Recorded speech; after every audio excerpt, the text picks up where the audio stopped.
अब देखिए, it is a very very close call. BMC हालांकि होता है एक तरफा चुनाव होता है, ये बिल्कुल एक तरफा नहीं है। और विवेक, अगर आप एक बार जरा रिजल्ट बताएं, क्योंकि मैं जो एरिया बता रहा हूं आपको, पुणे बीजेपी के साथ है, लातूर बीजेपी के साथ नहीं है, नासिक बीजेपी के साथ है, और नागपुर बीजेपी के साथ है, पिंपली चिंचवाड़ बीजेपी के साथ है, कल्याण डोंबिवली बीजेपी के साथ नहीं है। ये मैं बता रहा हूं कहां से सीटें आ रही हैं और कहां बीजेपी के साथ है, कहां नहीं है। संभाजी नगर में बिल्कुल टाइट कंपटीशन है, बहुत टाइट कंपटीशन है। पुणे एक तरफा बीजेपी के साथ है, अकोला एक तरफा बीजेपी के साथ है, और ये वो फाइट है, ये वो फाइट है जो कि हम देख रहे हैं। विवेक, जिस तरीके से 4 भागों में हमने बांटा और उससे नतीजे को देखने की हमने कोशिश की, और जिन सीटों की बात अभी हम लोग कर रहे हैं, तो कुल मिलाकर अभी जो सिनारियो बनता है उसमें बीजेपी आगे जरूर दिखती है, लेकिन जो कांटे का जो टक्कर है वो भी स्क्रीन पर आपको दिखेगा। क्योंकि अगर आप नंबर्स देखें, क्योंकि नंबर्स की लड़ाई है, इसमें जिसके नंबर ज्यादा आएंगे जीत उसकी होगी। लेकिन फिलहाल पिछले बार की तुलना में इस बार बहुत कुछ बदलाव हुआ है। चेंजेस मुद्दों का हो गया, मानसिकता का हो गया, विचारों का हो गया। और इस बीच जो खबर है, इस बीच जो एक बड़ी खबर है दहिसर से, उसमें जो चुनावी नतीजा है, बीएमसी चुनाव का जो तीसरा नतीजा है वो सामने आ चुका है। और ऐसे में यह नतीजा बताता है कि बीजेपी के तेजस्वी घोसालकर की जीत हुई। हालांकि ये नंबर सब बढ़ते जा रहे हैं, अब एक्चुअल जो डेटा है वो स्क्रीन पर आने शुरू हो गए हैं। पुणे में आप देखिए 165 सीटें, 56 का रिजल्ट आउट है। ऐसे में बीजेपी के खाते 51, यानी पुणे में तो एकदम क्लीन स्वीप आप इसको बोल सकते हैं, इससे आप इनकार नहीं कर सकते। और यहां पर जो आंकड़े दिख रहे हैं उसमें यह पता चल रहा है कि पुणे में एक भारी बढ़त यहां बीजेपी के हाथ जा रही है। लेकिन ये नंबर कहां तक जाएंगे, कितनी दूर तक जाएंगे, कितनी उड़ान भरेंगे, कितनी छलांग लेंगे, ये अभी देखना होगा। ऐश्वर्य जी बिल्कुल, और मैं आपको एक बार फिर बता दूं विवेक, जैसा कि आप बता रहे थे, बीजेपी प्लस शिंदे इस समय 85 पे है, ठाकरे बंधु 67 पे है। पिछले 17-18 मिनट से कोई अपडेट आया नहीं है सीट्स के ऊपर, बिल्कुल स्लॉक कर रहा है। और इसीलिए, और मैं रिक्वेस्ट कर रहा हूं अपनी इनपुट टीम से, अगर वो हमको थोड़े एनालिस्ट दे दे जरा, because I really want to analyse कि हो क्या रहा है अब। क्योंकि ये 65 बीजेपी है, उद्धव ठाकरे 60 पे है, टोटल ठाकरे बंधु 67 पे है, भाजपा प्लस शिंदे 85 पे है, और ये बिल्कुल कंपटीशन टाइट है।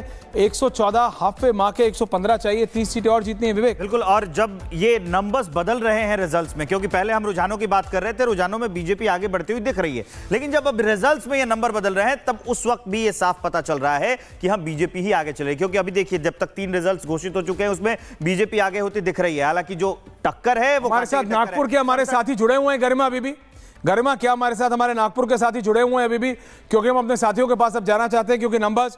जी बिल्कुल, तो मैं अपनी इनपुट टीम से रिक्वेस्ट कर रहा हूं, विवेक अपनी बात पूरी कीजिए। बिल्कुल, मैं ये कह रहा था कि जैसे अब रिजल्ट सामने आ रहे हैं, इससे अभी भी बीजेपी का पलड़ा भारी दिख रहा है। लेकिन ऐसा लग रहा था जैसे सब बात की जा रही थी चुनाव से पहले कि इनके लिए सर्वाइवल का सवाल होगा, रिजल्ट कुछ बताएंगे, तो अभी भी टक्कर दे रहे हैं। जो ठाकरे बंधु हैं वो टक्कर दे रहे हैं, और मुझे लगता है कि इन दोनों का साथ आना भी कुछ हद तक, उससे पहले ये बहुत ज्यादा जो वहां की बात कर रहे थे, मराठी अस्मिता की बात रहे थे, उसको लेकर भी इनके जो पक्ष में, इनके फेवर में कुछ हवा बनी थी। और अभी जो आंकड़े सामने आ रहे हैं, इससे पता चल रहा है कि ये टक्कर तो दे रहे हैं। एक बार फिर मैं आंकड़े बता देता हूं जो अभी चल रहा है। हालांकि पुणे का आंकड़ा भी इसमें देखना दिलचस्प है। पुणे में लगातार जैसे चलता है कि यहां बीजेपी का गढ़ माना जाता है, बीजेपी 51 पर है, एनसीपी वहां 3 पर आगे चल रही है। बड़ी बात यह है कि शरद पवार वाली जो एनसीपी है, उन्होंने अब तक अपना खाता भी पुणे, कांग्रेस कैंडिडेट अशरफ आजमी जीत गए हैं वार्ड नंबर 165 से। ये कांग्रेस की पहली ऑफिशियल जीत है। अशरफ आजमी जीते हैं।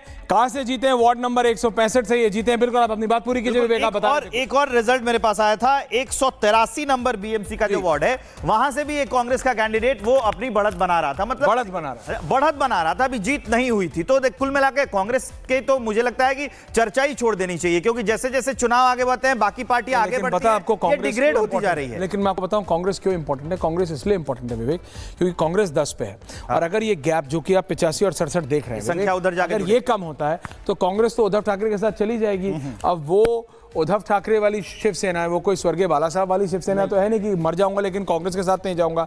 वो तो सीएम बनने के लिए कांग्रेस चले गए थे, तो ये तो बीएमसी में है, इसके लिए तो चले ही जाएंगे। और वहां अगर आप देखें तो 67 प्लस 10 77 हो जाता है, और यहां पे बीजेपी 85 है। 85 और 77 बहुत क्लोज है, 7 सीटों का गैप है। और ऐसे में देखना पड़ेगा कि कहां क्या हो रहा है। अपडेटेड आंकड़े चल रहे हैं, जरा बताइए प्लीज प्लीज प्लीज प्लीज बताइए। कि शिवसेना 1 पर और कांग्रेस 1 पर 3 सीट के नतीजे आ चुके हैं। अब देखिए मामला कितना कांटे के टक्कर टक्कर का है कि बीजेपी एक सीट पर अपनी जीत हासिल कर चुकी है, दर्ज कर चुकी है। कांग्रेस के पास भी एक सीट है और शिंदे वाला जो गुट है शिवसेना का, उसमें भी एक सीट है। कुल मिलाकर महायुति की बात करें तो 2 सीटें इनके पास है, लेकिन कांग्रेस भी एक सीट अपने दर्ज कर चुकी है। नागपुर से नरेंद्र पुरी जुड़े हुए हैं गरिमा हमारे साथ, हमारे रिपोर्टर है वहां पे नागपुर से नरेंद्र पुरी। क्या उनको मेरी आवाज आ रही है इस समय? क्योंकि मैं समझना चाह रहा हूं कि नागपुर में भी कितनी सीटें, क्या हुआ है, क्योंकि नागपुर से भी मुझे बताया जा रहा है 16 सीटों का और रिजल्ट आना है। बिल्कुल, नागपुर से नरेंद्र पुरी जी। नरेंद्र पुरी जी, क्या रिजल्ट है, क्या है? नहीं, ये स्ट्रिंगर नहीं है, ये कुछ ये रिपोर्टर नहीं है, ये बीजेपी के नेता है। ये कुछ इंफॉर्मेशन कुछ गड़बड़ हो रही है मेरे पास, मैं वापस जाऊंगा। Thank you Garima, I am not going to him till I am not clarify. Thank you जी, अब अपनी बात पूरी कीजिए। तो मैं ये कह रहा था कि ये जो आंकड़े बता रहे हैं इससे साफ पता चलता है कि अभी भी महायुति आगे है, जो रिजल्ट्स मतलब सामने आ रहे हैं। हालांकि ये कहना थोड़ी जल्दबाजी होगी, लेकिन 12 बजे का वक्त हो गया है और ईवीएम अब जल्दी से, मुझे लगता है कि अब जल्दी जैसे रिजल्ट क्लियर होते जाएंगे इससे पता चल जाएगा।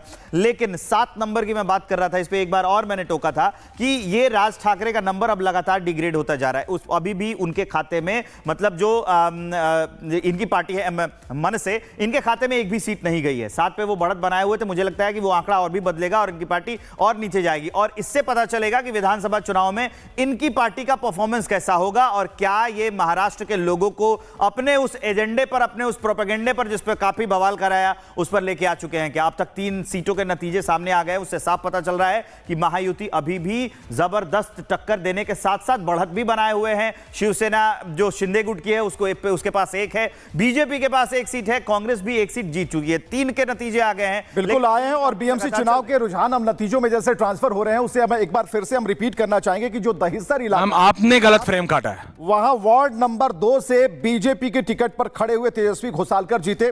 नंबर 2 वार्ड नंबर 1 से शिंदे सेना की कैंडिडेट रेखा यादव जीती है।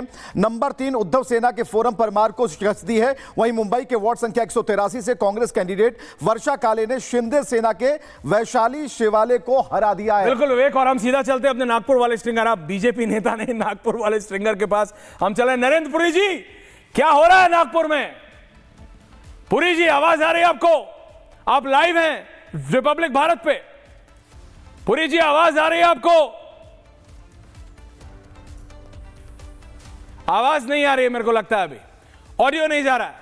वो फील्ड पे है, नागपुर से फील्ड में है, ऑडियो शायद नहीं जा रहा है। ऑडियो जैसे ही जाएगा हम दोबारा चेक करते वापस आएंगे। और लेटेस्ट इस समय नंबर्स वही हैं, ईवीएम आ रहे हैं, लेकिन 85, 67, कांग्रेस 10, उद्धव ठाकरे प्लस राज ठाकरे 67, भाजपा प्लस शिंदे 85, नवी मुंबई में 29 बीजेपी, पुणे में 52 में से 47 बीजेपी, नासिक में 11 बीजेपी। और ये वो सारे फिगर्स हैं जो कि इस फाइट को बहुत ज्यादा टफ बना रहे हैं, डिफिकल्ट बना रहे हैं। बीजेपी भी टेंशन में है और उद्धव ठाकरे भी, क्योंकि जो गैप है वो कम है। बिल्कुल, कांग्रेस हिल नहीं रही, 10 के 10 है। 8, 9, 10 का जो एक पहाड़ा होता है अभी तक 10 नंबर पर ही है। और यहां पर अगर पिछले सिनारियों से अगर देखें तो यहां 4 साल का अंतर ही नहीं हुआ, कांग्रेस कुछ कर नहीं पाई, यह साबित यहां होता है। हालांकि चिंता की बात बीजेपी के लिए भी हो सकती है अगर नंबर्स में कुछ उतार 19-20 अगर हो जाए, लेकिन यहां पर जो अभी दिख रहा है मार्जिन जरूर कम है, लेकिन अंदेशा बिल्कुल स्पष्ट है। जो आशंकाएं जिनके भी मन में हो वो क्लियर कर ले कि जो अभी डेटा सामने है इसी बढ़त के साथ आगे ये फिगर निकल रहा है। यानी कि अगर मुंबई की बात करें तो 127 में से 168 सीटों पर सारी चीजें क्लियर हैं।